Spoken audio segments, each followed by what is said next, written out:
nyonso tobongisa yango Congo ekolo monene tobosana te.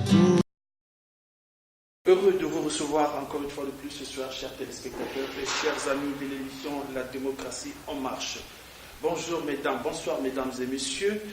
Pour votre gouverneur, ce soir, nous avons pour thème le chrétien et la politique. Et pour cela, nous avons comme invité ce soir sur notre plateau, je sais que ça va certainement surprendre d'autres personnes, mais je crois que c'est tout à fait naturel.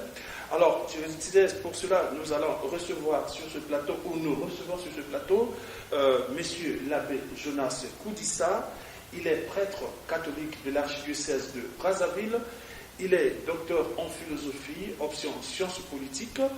Il est aussi curé de la paroisse Saint-François d'Assise à Brazzaville, pour ceux qui connaissent bien Brazzaville. Bonjour Monsieur l'abbé, bonsoir. Bonsoir. Alors, à côté de Monsieur l'abbé, nous avons Monsieur Hervé Ika Zéphirin. Il est professeur de l'université, mais attention, il n'est pas là en tant que professeur de l'université, mais il est là en tant qu'homme politique, vice-président du parti, c'est Monsieur le CDR, le Congrès pour la démocratie et la République. D'accord, c'est le CDR, donc il est là en tant que membre du parti, et c'est un parti qui est reconnu, un parti de l'opposition régulière de notre pays. Ensuite, à côté de M. Hervé Ika, nous avons M. Germain Lubota. Il est président du Conseil supérieur des églises de réveil du Congo. Et avec eux, nous allons devoir justement plancher sur ce thème-là. Bonsoir M. Germain. Bonsoir mon frère. D'accord. Alors, donc, voilà comment le décor est bel et bien planté, chers téléspectateurs et chers amis de l'émission La démocratie en marche. Aujourd'hui, il est question de savoir, est-ce que le chrétien peut-il faire de la politique? Si c'est oui, ils vont nous le dire. Si c'est non, ils vont nous le dire. Alors, serrez bien vos ceintures, on va devoir décoller. Alors, chers invités, je crois que le décor est bien planté. Alors, la question qui m'arrive à l'esprit, avant tout, chers invités, elle est de savoir, avant tout, il faut définir ce que c'est le mot chrétien. C'est quoi chrétien, monsieur le pasteur? Merci beaucoup. Je pense que vous faites bien de commencer par les définitions de ce qu'on peut appeler les concepts. Les concepts. Donc, il nous faudra définir non seulement le chrétien, mais certainement définir aussi la politique. Ça viendra. Avant de comprendre, n'est-ce pas, l'enjeu justement de notre justement, d'accord. Donc, pour moi, le chrétien, on va essayer de sortir un peu des définitions qui relèvent un peu des sentiers battus. Hein. D'accord. Pour moi, le chrétien, c'est quelqu'un qui est profondément attaché au Christ et qui suit ou qui marche à la lumière de la parole de Dieu. Et une telle personne, c'est quelqu'un qui est rempli des valeurs chrétiennes. En fait, les valeurs chrétiennes qui sont des vertus que le Saint-Esprit communique à la personne. À la personne dont on dit qu'elle est chrétienne. Alors ces vertus, c'est quoi? C'est l'amour, c'est la paix, c'est la justice, et j'en passe. Et il est évident qu'une telle personne qui a ces valeurs-là ne peut que se comporter d'une manière respectable et honorable dans la société. Donc, ma définition peut-être un peu trop large, mais c'est comme ça que je définirais le chrétien. Ce n'est pas seulement celui qui va à l'église, ce n'est pas seulement celui qui, à un moment donné, peut professer, si vous voulez, la parole de Dieu, parce que tout le monde dit que l'on prie, donc des gens qui prient, mais c'est quelqu'un qui est profondément attaché, n'est-ce pas, à Christ et qui vit selon la parole de Dieu.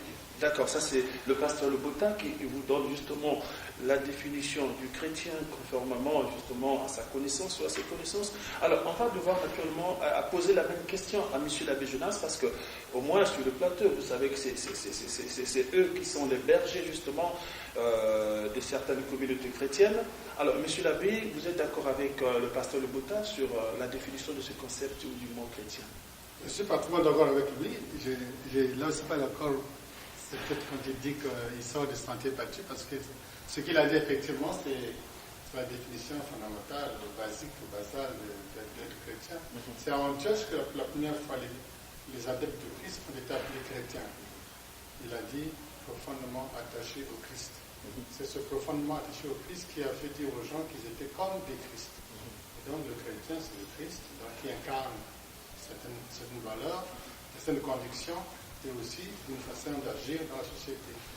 En invoquant la société, je pense qu'il a mis le pont vers la définition de la politique et la chose publique. Ça viendra, il n'y a pas de souci. Donc, Alors, je pense que ça, nous sommes d'accord là sur les fondamentaux, il n'y a pas de discussion. alors là, au moins, vous qui avez presque, peut-être sur la forme, vous n'avez peut-être pas la même manière de voir les choses, mais au fond de la chose, vous avez presque la même manière, parce que les chrétiens, les églises, vous avez tous le...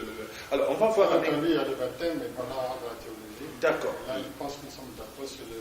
Poser la question un peu du point de vue social. Social, effectivement. Alors, on voit avec M. Ika. Alors, M. Ika, vous êtes homme politique. Est-ce que, en politique, on peut parler du chrétien? Si oui, alors, comment comprenez-vous le mot chrétien? D'après vous, qui est chrétien En fait, pour répondre à cette question, je veux même poser la question suivante. Est-ce que le chrétien est en dehors de la politique? Bon, je ne sais pas, c'est moi qui vous pose la question. Donc, le chrétien n'est pas en dehors de la politique, puisque la politique est une arène de combat d'idées. Donc le chrétien en fait partie, à mon avis, puisque le débat est sur une arène politique, le chrétien y vivant, il peut que faire la politique. Parce qu'il y a des expressions assez décousues qui disent que si vous ne faites pas la politique vous fera. Non, mais et à cet effet, oui, à mon avis, le chrétien doit prendre une part active à la politique. Non, mais vous n'avez pas répondu à la question. Pour vous, c'est quoi ou c'est qui le chrétien? Le chrétien, écoutez, je crois que les serviteurs de Dieu l'ont défini, mais moi je dis, le chrétien c'est celui qui confesse Jésus-Christ comme Seigneur et Sauveur et qui aspire aux valeurs du christianisme que prône Galates 5. Je m'arrête là. D'accord. Alors, moi j'ai l'impression que vous êtes, malgré que vous soyez en politique, j'ai l'impression que vous avez aussi des connaissances sur la chrétienté ou la vie chrétienne. Je suis un disciple de Jésus-Christ et fidèle adorateur de Jésus-Christ. Et je crois à la vertu de la résurrection et toutes les autres D'accord, ça va et se les savoir. promesses que Jésus... Ça va se savoir avec votre casquette de politique. Alors, nous avons parlé justement du chrétien, oui, mais il y a aussi la politique. Vous, Monsieur Ika, vous êtes politique, vice-président d'un grand parti politique, un parti national reconnu par la législation congolaise. Alors, qu'est-ce que vous entendez par politique? Comment on peut comprendre la politique, d'après vous en tant qu'homme politique? Bon, la politique, c'est l'art de gérer la cité. Et cet art de gérer la cité, les institutions qui seront appelées à gérer cette cité doivent passer par un régime proprement qui caractérise la Constitution. Je prends un exemple, nous sommes en démocratie. Alors, pour que vous ayez les aptitudes de diriger la société, il faut que vous fassiez triompher vos idées, votre idéologie politique, pour que vous y accédez. C'est ça la démocratie.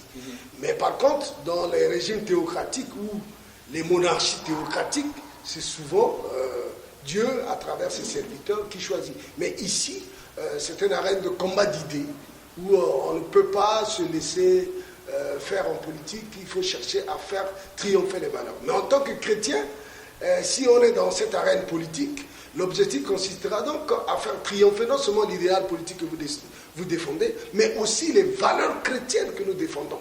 Parce que si on ne le fait pas, ceux qui ne sont pas chrétiens risqueront aussi de faire triompher leurs valeurs mystico-satanico-diaboliques. Et cela, comme je l'ai dit tout au début, cela va nous laisser subir la politique de cela.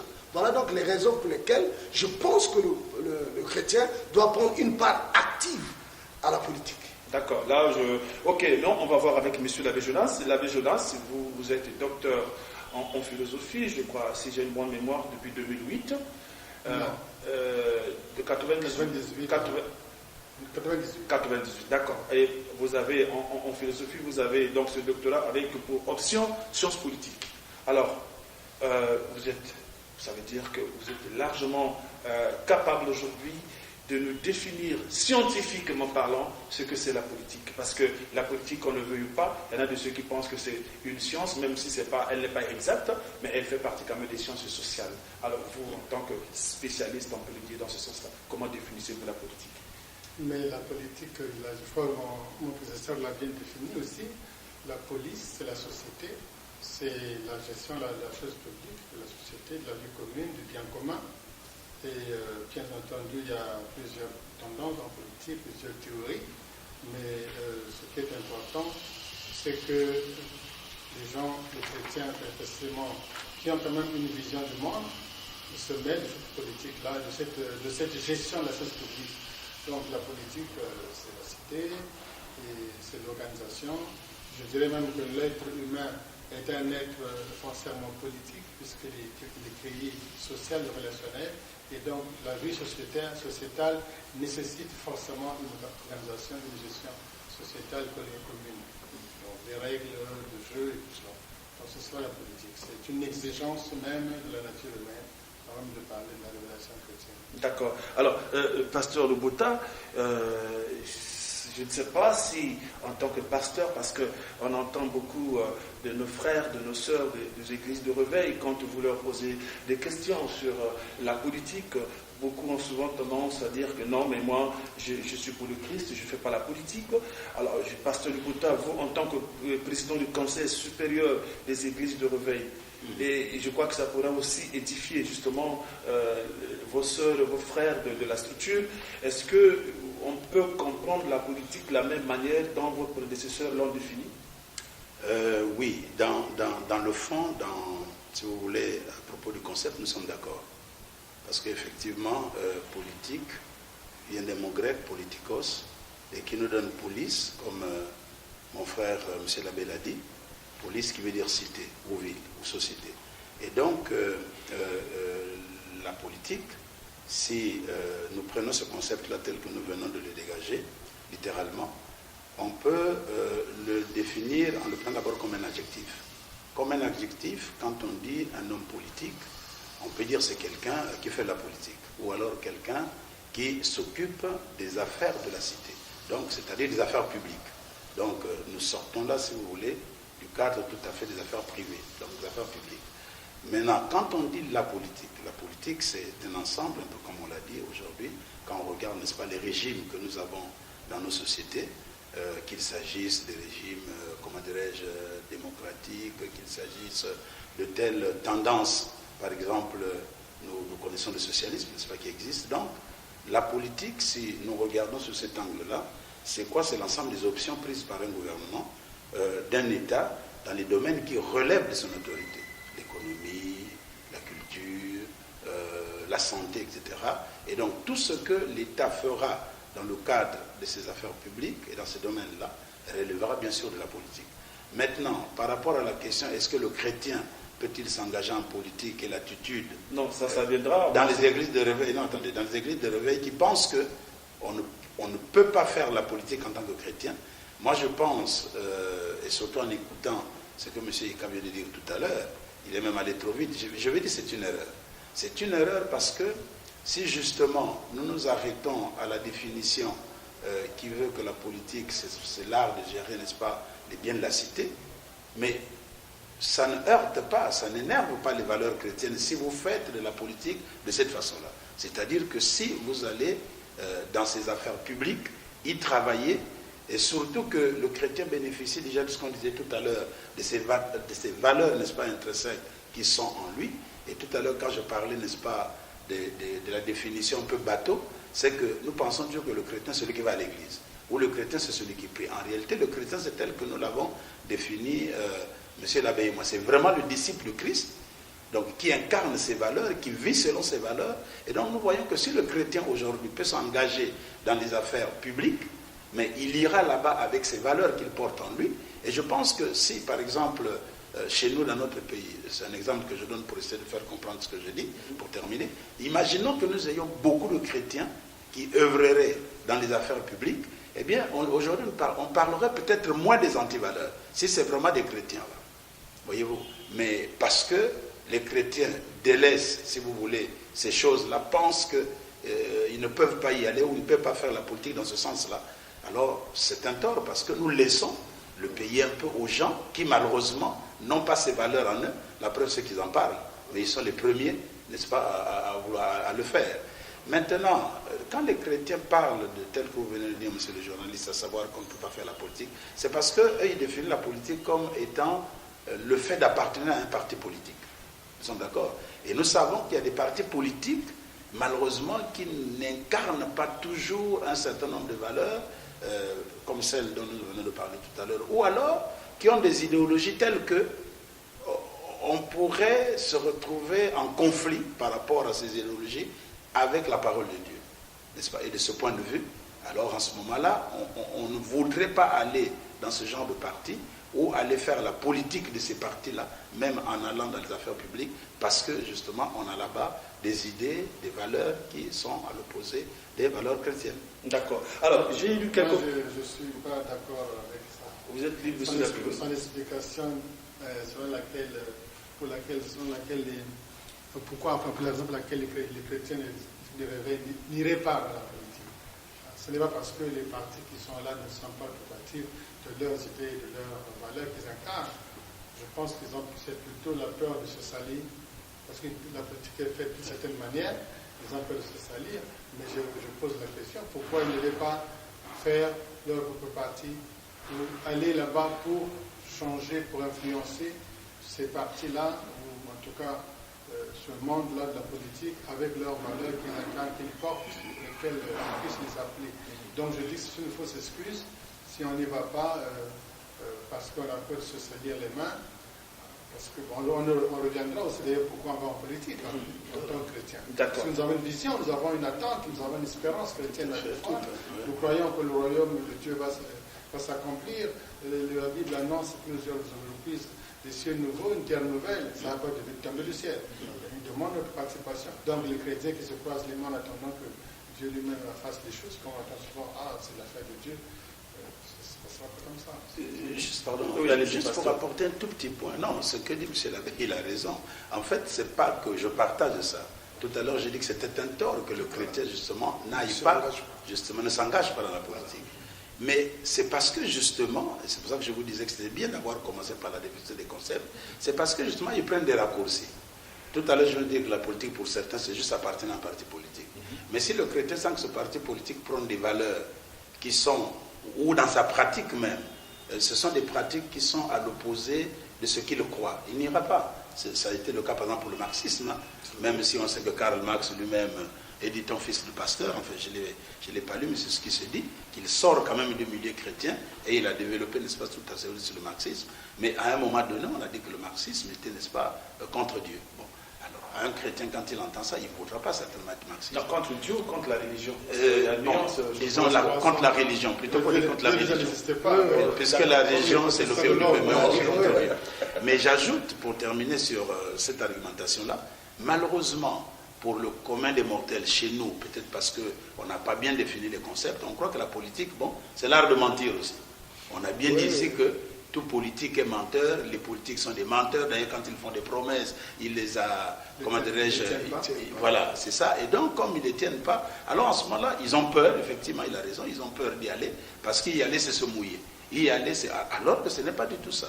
Quand nous revenons aux définitions telles que nous avons données au départ, je pense qu'un chrétien peut très bien s'engager en politique. Et d'ailleurs, même, on devrait encourager les chrétiens à s'engager en politique. Alors, il y a quelque part une définition en politique qui dit, de la politique, pardon, qui dit, la politique, c'est aussi relative à l'organisation, à l'exercice du pouvoir dans une société organisée. Oui. Ok ? Alors, entre-temps, le mot chrétien aussi dit une personne qui adhère à la religion issue de Jésus, le christianisme, et suit son enseignement par rapport aux évangiles. Alors, la question que je voudrais vous poser, celui qui est inspiré peut répondre. Alors, est-ce que les valeurs que prêchent les évangiles de Jésus et les valeurs qu'on peut comprendre de la politique sont-ils les mêmes? Mais moi je dirais oui, parce que Jésus prône l'amour. Je ne vois pas un parti politique qui va avoir une idéologie qui ne prônera pas l'amour. Parce que quand vous voulez déjà réaliser des ouvrages, des infrastructures dans l'intérêt de la population, mais je crois que c'est pour faciliter les difficultés de la population aussi. Donc la valeur d'amour existe déjà dans cette initiative. Mais cependant, c'est ça la difficulté, lorsque vous défendez une idéologie dans le but de faciliter la vie à la population, et par la suite vous ne parvenez pas à les faire, en ce moment-là, c'est là où le volet de mensonge arrive, le volet de ne pas avoir tenu ses promesses arrive. Mais c'est avec amour qu'on le fait. Mais la difficulté aussi qu'on peut retenir en ces pareilles circonstances, le plus souvent les acteurs politiques ont cette tendance, lorsqu'ils sont confrontés à une difficulté, ils ont peur d'une sanction populaire. Vous avez peur d'une sanction Bien, populaire. permettez-le. Nous, souvent dans la pratique, à mi-chemin de mandat, nous sommes animés par un esprit de ne pas vouloir être défaitistes avant. Nous avons parlé au début de la gestion de la cité, de la chose publique. Et Jésus, quand il parle du pouvoir, de l'autorité, il dit les nations commandent leurs maîtres, mais parmi vous, il ne doit pas être ainsi. Le premier doit être le serviteur, le dernier de tous. Si vous me demandez le pouvoir, c'est quoi? Le pouvoir, c'est un service, c'est-à-dire c'est un commandement par le bas, par le service. Se servir, non. Plutôt servir. Disait l'UPR. Donc voilà, pour moi, le pouvoir, c'est un service. Un service, d'ailleurs, les papes, mais cela de répéter que la politique était la forme la plus grande de charité. La forme de charité au service du plus grand nombre. Et il y a la charité privée, familiale, tout ça, mais en politique, on est au service d'une charité encore plus grande. C'est-à-dire les acteurs politiques... Les charités sans limite. Devaient se limiter aux frontières d'une nation, mais ils devaient se mettre au service, ils devaient réguler la charité pour tout le monde, que ça arrive à tout le monde, à tout citoyen, à tous les ayants droit d'une nation, d'une société. Et que ce n'est pas la charité réservée comme chez nous, malheureusement.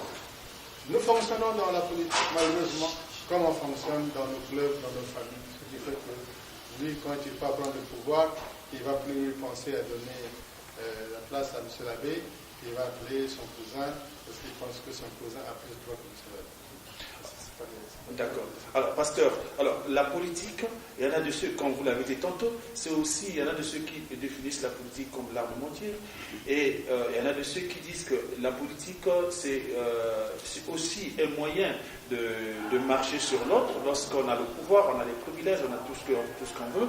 Alors, le pouvoir aujourd'hui, dans nos pays, le cas de l'Afrique en général, on constate qu'il y a la ruse pour se maintenir au pouvoir. On constate que pour les élections, on les triche quelquefois. On constate qu'on ne respecte pas les engagements, quelquefois les contrats qu'on peut avoir avec les partenaires. Alors, est-ce que ces pratiques sont en conformité avec la vie chrétienne? Je dirais non. La réponse est tout à fait non. C'est pour cela que, avant peut-être de répondre plus précisément à la question que vous me posez, j'étais en train de me dire que, est-ce que, depuis que ce débat a commencé, est-ce que nous ne sommes pas un peu trop, justement, dans les concepts, et qu'on devrait quitter un peu le domaine de la théorie pour aller un peu plus au fond, c'est-à-dire sur le terrain de la pratique. Ah oui, mais vous êtes tout à fait. C'est à vous oui, de voir. mais votre question, heureusement, nous amène à ça, justement. Et on peut prendre quelques exemples. Moi, je suis en train de suivre la campagne électorale qui a commencé en face, et je vois par exemple un camp venir carrément dire, bon, vous qui avez géré jusqu'ici, vous n'avez rien fait. C'est-à-dire, comme vous n'avez rien fait, c'est-à-dire que vous ne réussirez pas. D'ailleurs, de toutes les façons, votre candidat, personne ne le voterait. Moi, je dis, attends, comment on peut venir faire des déclarations de ce genre quand on sait que ceux qui ont été là ont quand même un certain bilan, je ne veux pas dire à défendre, mais enfin, c'est comme ça que ça doit se faire, à défendre qu'il y a quand même des réalisations qui ont été faites et que l'on vient de dire que vous n'avez rien fait. Donc, de ce point de vue-là, c'est vrai, sur le terrain de la politique, les hommes ont tendance beaucoup plus à vouloir mentir, à vouloir tirer la couverture de leur côté. Mais c'est dû à quoi, cette manière de faire ou cette tendance? N'oublions pas que nous sommes dans le monde. Nous sommes dans le monde dans lequel nous vivons, c'est un monde corrompu. Depuis que l'homme est tombé dans le péché, l'homme est corrompu. Et donc, ici, là, lorsque vous exercez justement sur le terrain de la politique, sans les valeurs de Dieu, sans intégrer les valeurs de Dieu, mais la politique, tout ce que vous ferez ne serait que le domaine du coup bas, de la ruse, du mensonge, et même du vol, etc. etc. Et quand vient le moment des échéances pour essayer de renouveler les instances, eh bien les gens sont obligés d'user de tout, jusqu'à la tricherie, comme vous l'avez dit. Pourquoi? Parce qu'ils veulent à tout prix gagner pour conserver le pouvoir, comme on l'a dit tantôt. Donc ce n'est pas déjà une bonne chose. Un deuxième exemple que je voudrais prendre aussi, toujours pour tenter de vous répondre, c'est par exemple ce qui s'est passé dans notre pays. À un moment donné, je ne citerai pas la religion qui a décrit à un moment donné comment est-ce que nous étions en train de gérer notre pétrole. Bon, quelqu'un me regarderait peut-être, me suivez mon regard.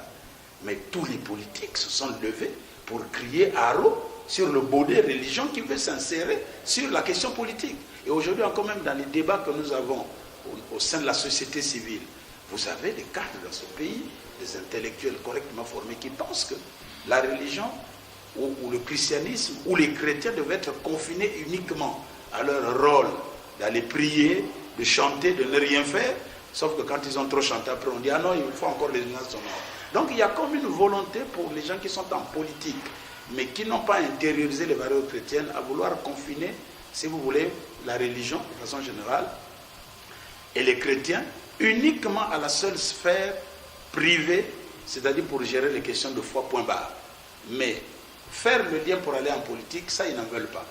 Alors que l'on sait, comme nous venons de le dire tout à l'heure, que si le chrétien peut y aller avec toutes ses valeurs, vous verrez par exemple qu'un bon chrétien qui se présenterait comme candidat, par exemple, à une élection, fût-il une élection présidentielle, il ne cherchera pas à tricher. Pour lui, il a fait acte de candidature, les votes ont lieu, s'il n'a pas gagné, il n'a pas gagné. Mais regardez comment font nos dirigeants surtout en Afrique. Tout le monde gagne, tout le monde perd. Ah non, si je n'ai pas gagné, c'est parce que l'autre a triché. Même quand il a gagné honnêtement, finalement, on ne sait plus où est la vérité dans cette pratique-là. Donc moi, je dirais que c'est vrai que la politique apparaît comme ça, comme vous venez de le dire, lieu de mensonge, lieu de tricherie, parce que tout simplement, l'homme qui fait la politique n'a pas avec lui les valeurs chrétiennes dont nous sommes en train de parler. Or, pour avoir ces valeurs chrétiennes, il y a quelque chose à faire. Ce qui fait que, finalement, quand nous allons au contact, il y a quand même un pouvoir qui vient lutter contre notre pouvoir. D'accord. Alors, monsieur l'abbé, avant d'aller voir monsieur Ika, alors, monsieur le pasteur Lubota parle des valeurs chrétiennes. Quand on parle des valeurs chrétiennes, on fait allusion à quoi exactement comme valeur? Il faut lui poser la question. Pourquoi vous posez la question? Parce que vous aussi, vous êtes pasteur, on peut le dire ainsi. On en a donné quelques-uns. Je pense que la situation que nous vivons en Afrique, vous avez dépeinte là, qui est marquée par l'opportunisme en politique, elle est quand même assez étonnante, mais c'est un processus. On peut expliquer chez nous, on peut se poser la question si ça vient du communisme, si ça vient de la tradition, ou simplement du fait que nous sommes des chrétiens de nom, mais pas en profondeur. Bien que on a l'impression que tout est fait dans la parodie. Ouais. Et on va de palier en palier jusqu'au jour où toutes les antivaleurs deviennent des valeurs. J'étais au Congo quand on a commencé à entendre qu'on n'organise pas une élection pour la perdre. Mais une élection, on ne l'organise pas pour la gagner, on organise l'élection pour que le meilleur gagne. Mais si nous acceptons ce principe que si tu aurais une élection, tu dois la gagner forcément. Nous sommes loin de la démocratie. Je ne parle même pas des valeurs chrétiennes. Et donc, je constate, il évoquait le cas des hommes politiques qui veulent confiner les chrétiens à la sacristie ou à la paroisse, mais qui ne se privent pas de demander des prières. Oui. Donc, quand ça les arrange. Donc, il faut savoir ce que nous voulons. Donc, les chrétiens, comme les autres hommes politiques, le professeur a parler des hommes politiques qui sont mauvais. Mais je dis, mais parmi vous, il y a des chrétiens, bien sûr. Mais où est-ce qu'ils laissent leur veste chrétien?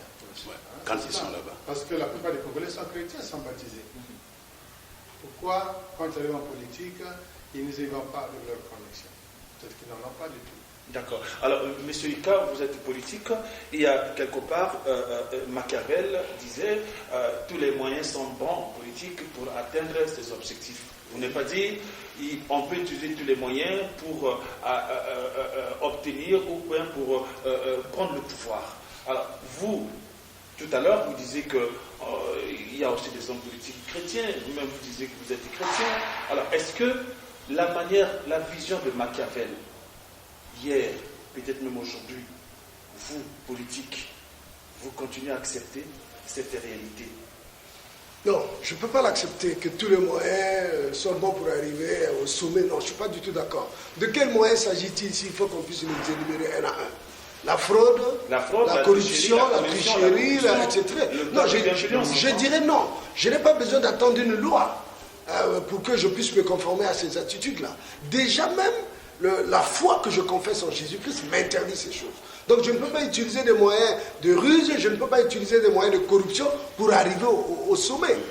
Voyez-vous, déjà je ne suis pas d'accord avec Machiavel, je l'ai lu, je n'ai jamais partagé son point de vue non plus, mais je partage le point de vue de ceux qui pensent que si nous parvenons à convaincre, en fait, ce qu'on ne dit pas aujourd'hui, c'est aussi ça la réalité, la difficulté. En réalité, le christianisme est une religion étrangère qui est venue sur une terre des athées. Et même à l'église, ceux qui reconnaissent Jésus comme Seigneur et Sauveur sont toujours autour des péchés. Voyez-vous, ça devient un problème universel.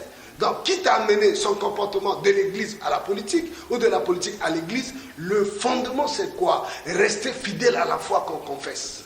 Voyez-vous? Mais s'il reste fidèle à la foi qu'il confesse, il ne doit certainement pas pécher. Même s'il pêche, comme on le dit, on peut se repentir. Mais en politique, c'est presque la même chose. Mais ce sont souvent l'acceptation pure et simple de ces valeurs qui posent problème.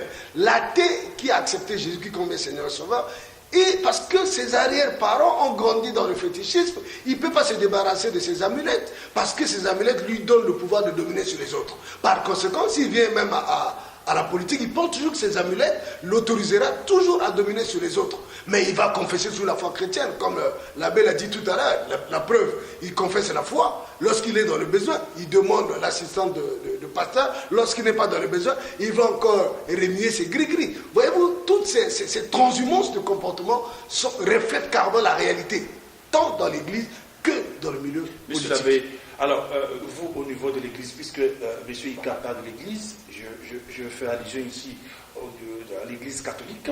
On a vu, par exemple, tout récemment, de l'autre côté de la rive, donc à Kinshasa, en RDC, chez nos voisins, le président de la République actuelle, qui aujourd'hui il est encore en exercice, qui retorquait au cardinal émérite d'aujourd'hui, hier c'était le cardinal Mosengo, qu'il n'a jamais vu quelque part dans la Bible où un cardinal demandait, je crois, le suffrage universel ou s'ingérait en politique. Alors, je voudrais savoir, avec les téléspectateurs, est-ce qu'au niveau de l'Église catholique, la loi qui est le droit canon, donc le droit de l'Église, autorise-t-il aux pasteurs de s'engager en politique? Bon, là nous changeons de sujet. Oui, parce que justement, M. Ika a amené une brèche. Nous sommes d'accord que les chrétiens. Ben, pour l'instant, on va y évoluer parce qu'on a encore quelques temps et on peut évoluer parce que là, c'est un cas spécifique. Pour les pasteurs de l'Église, le droit canon, bien entendu, n'autorise pas les pasteurs, les clercs à aller en politique. Pour le gouvernement des téléspectateurs, le clerc, ça veut dire le prêtre, les évêques, les cardinaux. Voilà, pour ceux qui ont l'ordination, pour ceux qui sont à la tête de l'église, de la paroisse, ils n'ont pas le droit d'aller en politique. Ils n'ont même pas le devoir, puisque c'est la sphère réservée aux chrétiens laïcs, qui sont envoyés dans le monde pour participer à la construction du royaume de Dieu. Le chrétien a trois fonctions: la fonction royale, la fonction du royaume, la fonction prophétique, la fonction sanctificatrice, donc prophète et roi. Donc c'est le domaine propre des laïcs chrétiens d'aller en politique, de faire la politique. Et nous avons quand même des cas qui font jurisprudence. J'ai même lu qu'en 1956, il y a eu un prêtre soudanais qui est allé aux élections avec l'autorisation du Saint-Siège. Et puis nous avons des cas où, comme l'abbé Youlou, qui est parti en porte-à-faux avec son évêque, alors que le peuple était derrière lui. Et puis nous avons le Boganda en Centrafrique, et nous avons la situation des conférences nationales où il y a eu un consensus national qui a fait recours dans plusieurs pays d'Afrique à des hommes de Dieu, comme on dit, pour aller en politique, parce que la crise de l'intimité était telle qu'on ne voulait pas confier ces transitions à des politiques professionnelles comme mon collègue ici. Avant ça, on a eu le pape aussi qui s'est impliqué avec le Solidarność en Pologne, et personne n'a trouvé à le dire. Tout le monde trouvait ça normal que le pape aide Solidarność. Je ne vois pas combien de gens étaient du côté du général Zelensky pour faire tomber la Pologne, pour faire le communisme en Pologne. Donc, je dirais simplement, le droit canon ne souhaite pas cela, n'encourage pas cela. Nous avons des cas qu'on peut considérer comme des jurisprudences. Je peux pas dire que c'est autorisé ou pas autorisé, ça dépend des circonstances, quand les gens se posent. Parce qu'en Haïti, il y a eu le père Aristide Aristide. en Haïti. Au Gabon, on a eu à l'époque le père Babessol. Ouais. Au Congo, on a eu le frère Monseigneur Singa, Monseigneur Combo, personne Non, non, il ne faut pas mélanger, c'est pas la Non, même chose. c'était hein. pas le même oui, par rapport à Youlou, c'est pas pareil. Le père Aristide est allé en politique. Ce n'était pas un mandat comme M. Combo, mais je peux dire, pour avoir rencontré un prêtre haïtien, et on va discuter qui est proche d'Aristide, bien avant qu'il soit élu, qu'il y avait une attente parce qu'il y avait une sorte de vide, de crise dans les hommes politiques. Je dois dire que j'étais très sceptique quand j'ai échangé avec lui sur les motivations, sur la vision qu'ils avaient. Je n'ai pas cru. J'ai dit, je ne crois pas. Et quand il est devenu président, j'ai dit, je ne crois pas que cela soit quelque chose de bon. Et nous savons les faits. Hein. Donc, ça, c'est un cas différent. Monseigneur Combo n'était même pas à la conférence quand il a été voté. Donc, c'est le peuple qui a demandé, en tout cas avec les classes politiques, il y a eu un consensus sur lui pour qu'il devienne, et qu'on reproduise ici le modèle béninois. Et il y a eu le Congo, le Togo, le Gabon, la RDC à l'époque de Zaïre, où on a eu des évêques au pouvoir, ou des pasteurs, hein, comme pas au Rwanda, Non, c'était son prénom, il n'était pas pasteur. Pasteur Bizimou. Voilà. Nous avons eu des cas, ça sont des cas exceptionnels où on ne peut pas dire donc, que c'est les hommes politiques qui sont partis au pouvoir, c'est le pouvoir politique qui a eu recours à l'Église catholique, aux églises, comme institution de, on appelle ça, de médiation. Mais pour un temps donné. Mais il ne s'agit pas d'aller exercer le pouvoir à la manière de l'abbé Youlou, de l'abbé Bouganda. Voilà. Donc, voilà ce que je peux dire sur le droit canadien. Alors maintenant l'acharnement, si on peut le dire ainsi, de l'archevêque de Kinshasa à l'endroit du pouvoir actuel de Kinshasa, du pouvoir en place, est-ce que l'Église tolère cette façon de faire ou l'Église, comment ça se passe en tant que prêtre de l'Église catholique à l'endroit ou vis-à-vis des chrétiens qui ne sont pas de l'Église catholique? Comment justifiez-vous cette manière de faire? Alors, les déclarations, vous avez parlé d'acharnement, je pense pas que c'est l'acharnement, c'est un droit à la parole. L'Église a ce droit à la parole. Ce n'est pas donné par elle-même.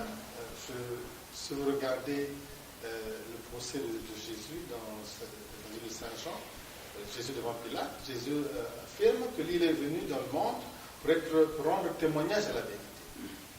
La vérité du royaume, la vérité du monde sur le monde. Donc, l'Église s'approprie ce droit de parole parce qu'elle rend témoignage à la vérité du Christ, aux valeurs dont nous avons parlé tout le temps ici. Vous voyez, donc le cardinal, s'il prend la parole pour défendre le candidat de l'opposition contre celui du pouvoir, là, il sort de sa réserve. Mais si elle prend la parole pour défendre les pauvres, pour défendre les droits, le droit de se manifester, parce que je disais avec des amis, des chrétiens, mais comment ils peuvent marcher?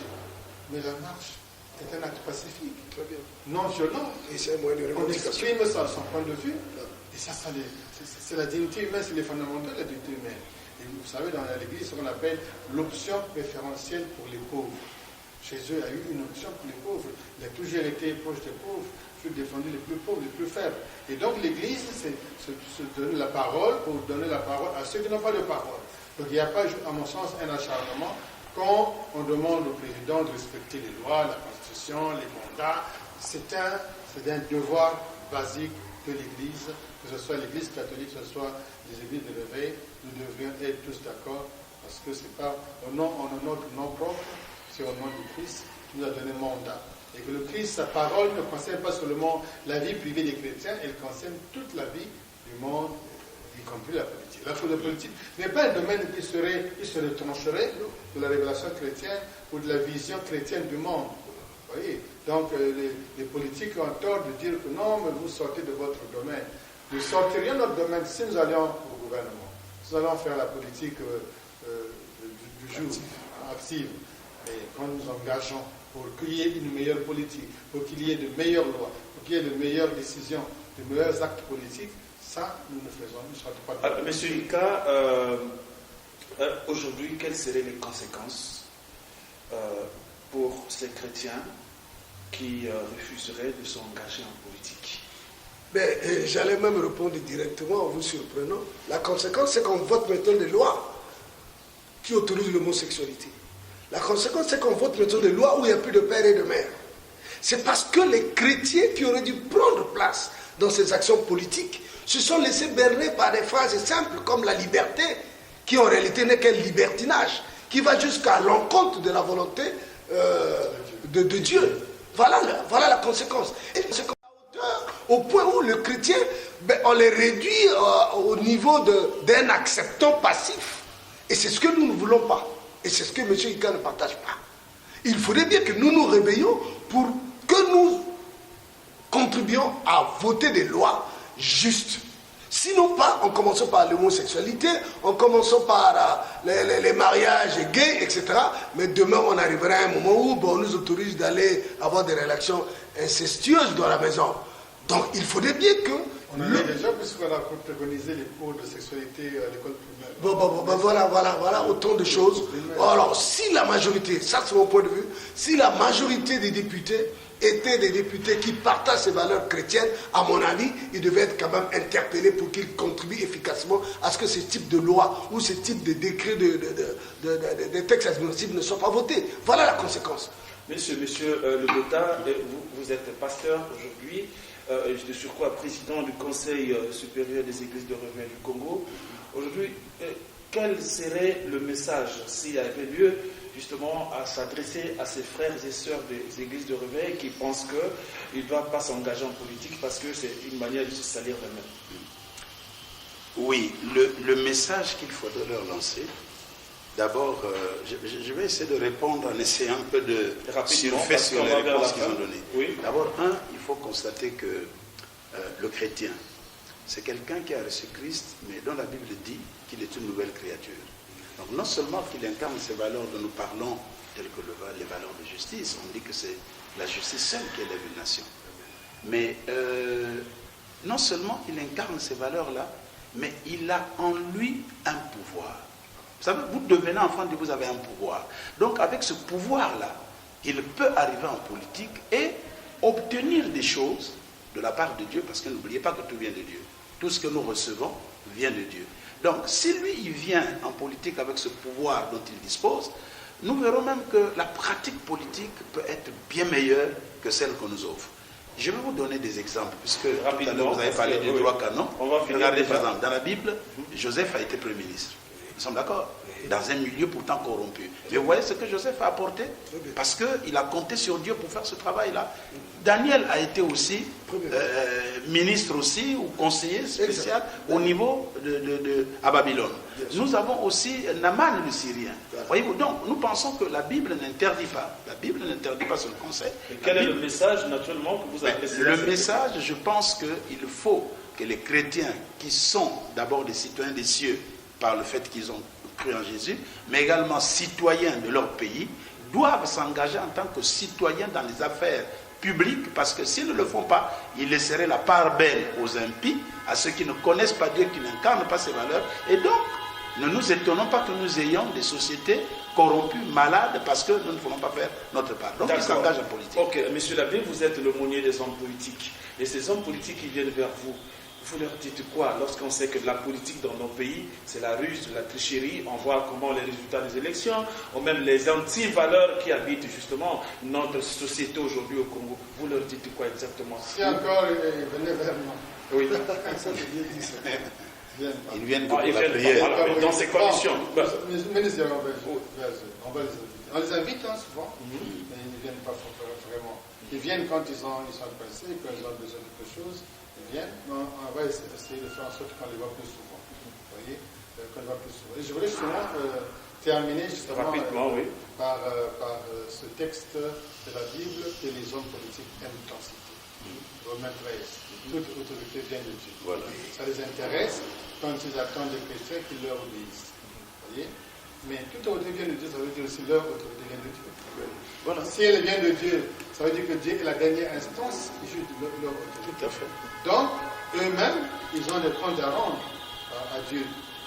Quand ils disent César, César. Mais eux, ils sont des hommes, ils ont aussi à rendre des comptes à Dieu. Donc, il faut arrêter cela.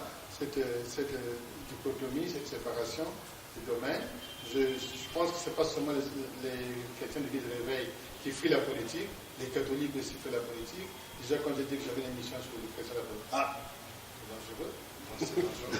Donc c'est leur devoir de s'engager. Tout à fait. Sinon, comme il a dit, sans les filles de ce monde qui font la loi, et nous sommes déjà là, rendus là où les filles du ténèbres et leurs valeurs font la loi, et nous acceptons les antivaleurs comme des valeurs. C'est donc il est temps, ce n'était pas encore temps, que les chrétiens se ressaisissent de leur bien propre, de la gestion de la cité, et qu'ils y aillent en tant que chrétiens, et non simplement en tant que gens baptisés qui vont à l'église, mais dont les convictions et les comportements sont bien loin de la faute du tout. Alors, M. Ika, on vous donne 30 secondes, rapidement, vous en tant que politique, aujourd'hui, vous acceptez que justement le chrétien peut faire de la politique.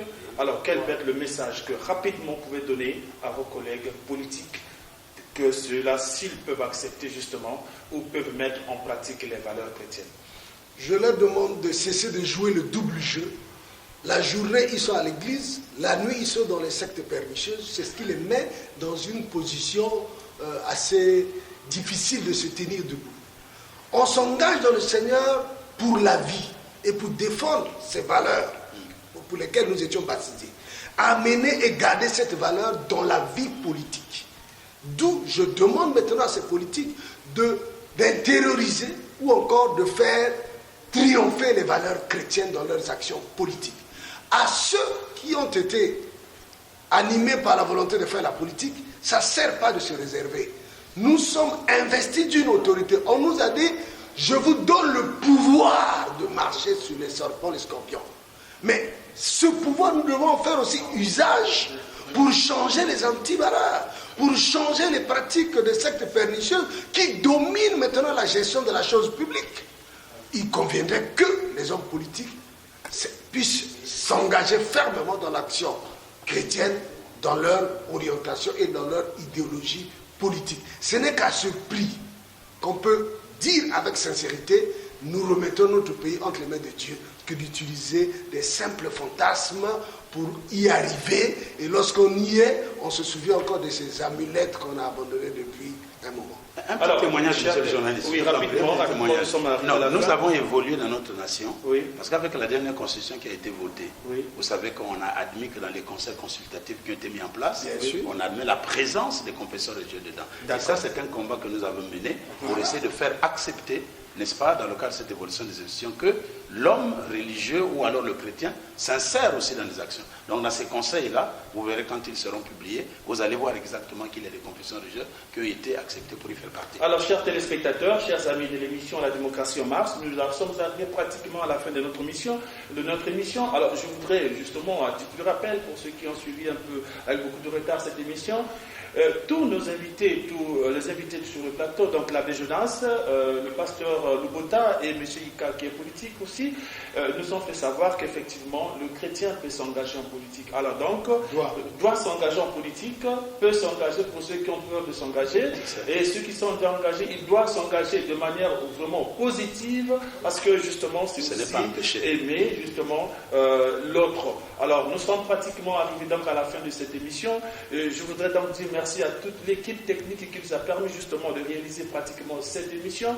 Merci à tous nos amis, je pense spécialement à nos amis qui sont du côté du Sénégal. Je pense à Yvon César Banakissa qui est du côté de Kaolack. Je pense aussi à un des grands frères qui est sur place ici à Brazzaville. Je pense donc à Mesme Massengo. Donc à vous tous les amis. Alors bonne suite de programme avec ESTV. Suivez-nous naturellement donc ce soir à 22h et le mercredi à 21h. Suivez-nous aussi sur YouTube, sans oublier Facebook. À nous revoir et à bientôt.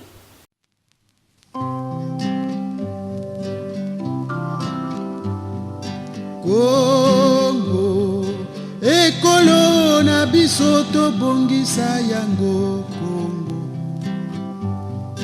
Kongo ekolo monene tobosana te.